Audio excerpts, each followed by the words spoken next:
Olá, gente! Estamos aqui hoje mais uma vez para refletirmos juntos a nossa liturgia do dia, tá certo? E hoje, nessa sexta-feira, as leituras elas falam pra gente que o templo onde a comunidade se reúne para celebrar é um manancial de vida e de bênção.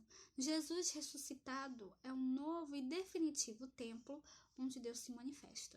Então, a primeira leitura de hoje está em Ezequiel, capítulo 47, versículo 1 e 2, depois o versículo 8 e 9 e depois o versículo 12.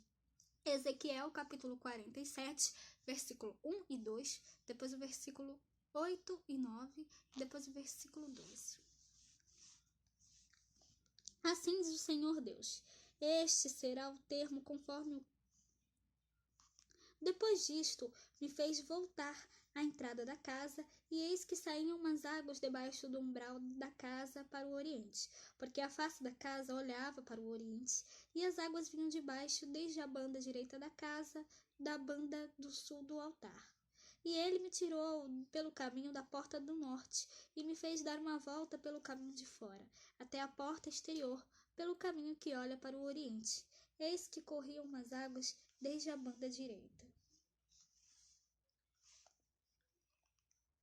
Então me disse: estas águas saem para a região oriental e descem a campina e entram no mar, e sendo levadas ao mar, sararão as águas. E será que toda criatura vivente que vier por onde quer que entrem estes dois ribeiros viverá, e haverá muitíssimo peixe.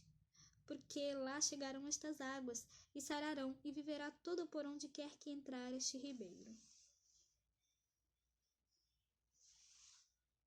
E junto do ribeiro, à sua margem, de uma e de outra banda, subirá toda sorte de árvore que dá fruto para se comer. Não cairá a sua folha, nem perecerá o seu fruto. Nos seus meses produzirá novos frutos, porque as suas águas saem do santuário, e o seu fruto servirá de alimento para a sua folha, e a sua folha de remédio. Então, essa primeira leitura, né, ela fala pra gente, né, que fala justamente, né, da torrente das águas purificadoras, né, que são bênçãos e graças, né. Aqui fala justamente, né, sobre o manancial da vida e de bênção, né, os frutos, né. Aqui estas águas correm para a região oriental, descem para o Vale do Jordão, desembocam nas águas salgadas do mar e elas se tornarão saudáveis, né? Nas margens junto ao rio, de ambos os lados, crescerá toda espécie de árvores frutíferas. Suas folhas não murcharão e seus frutos jamais se acabarão. Cada mês darão novos frutos, pois as águas que banham as árvores saem do santuário. Seus frutos servirão de alimento, suas folhas serão remédio. Então, nós devemos dar glórias e graças a Deus por tudo que Deus nos dá, né? Deus criou coisas maravilhosas, né? Nós devemos agradecer a Ele por tudo, né? Pelo alimento, pelos frutos, né? Pelas árvores, tudo isso é obra dele, né? Então, que a gente possa sempre, né, agradecer a Deus por tudo que Ele nos dá, pelas bênçãos que Ele nos dá, tá certo? Por todos os frutos, né? Por todos os alimentos, né? Então, por tudo de bom que Ele nos dá, nós devemos sempre agradecer, tá certo?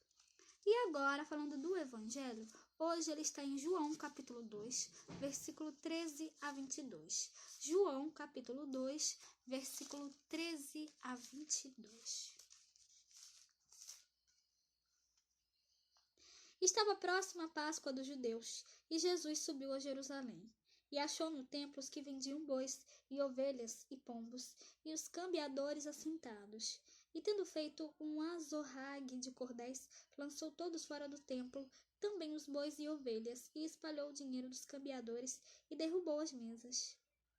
E disse aos que vendiam pombos: tirai daqui estes, e não façais da casa de meu pai casa de venda. E os seus discípulos lembraram-se do que está escrito: o zelo da tua casa me devorará. Responderam, pois, os judeus e disseram-lhe: que sinal nos mostras para fazeres isto? Jesus respondeu e disse-lhes: derribai este templo, e em 3 dias o levantarei. Disseram, pois, os judeus: em 46 anos foi edificado este templo, e tu o levantarás em 3 dias? Mas ele falava do templo do seu corpo. Quando, pois, ressuscitou dos mortos, E os seus discípulos lembraram-se do que lhes dissera isto, e creram na Escritura e na palavra que Jesus tinha dito.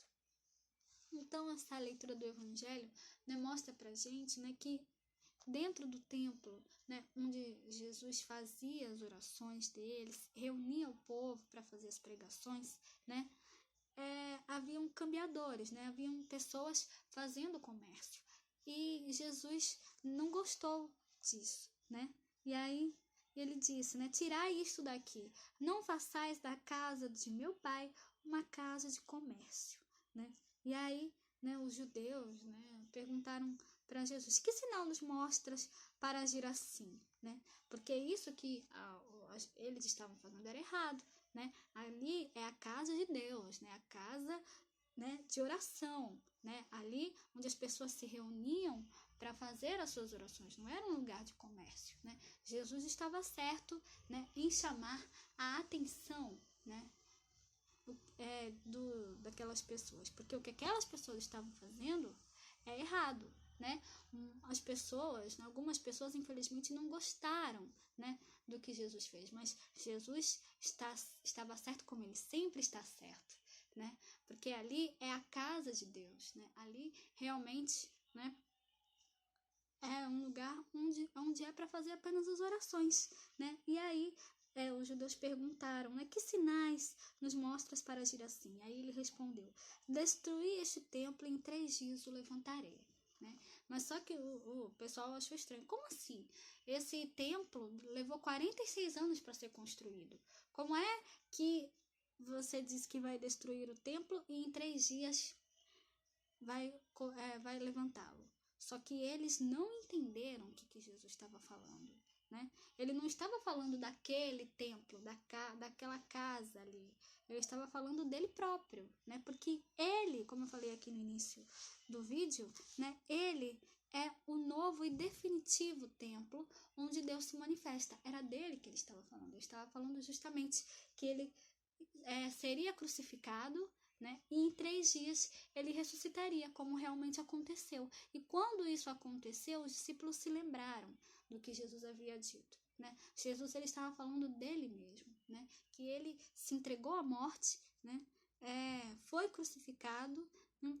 E ressuscitou ao 3º dia, né? Ressuscitou 3 dias depois, né? Então, que nós realmente possamos sempre cada vez mais depositar a nossa confiança em Deus, depositar a nossa confiança em Cristo, porque Ele é um novo e definitivo templo onde Deus se manifesta. Então, que a gente possa sempre depositar, dar testemunho desse templo, tá certo? Então, depositar a nossa confiança, né, e dar testemunho desse novo templo novo e definitivo, né? Porque Jesus, afinal de contas, Jesus Cristo fez conosco a nova e eterna aliança, tá certo? Então, era isso que eu tinha para falar para vocês hoje, né? Muito obrigada a todos por curtirem, por comentarem. Aqueles que só assistem mesmo também agradeço. Espero que vocês tenham gostado dessa reflexão de hoje. Espero encontrá-los todos aqui amanhã, sábado, se Deus quiser, para continuarmos refletindo cada vez mais as leituras da Sagrada Escritura. Então, muito obrigada a todos e até a próxima, se Deus quiser.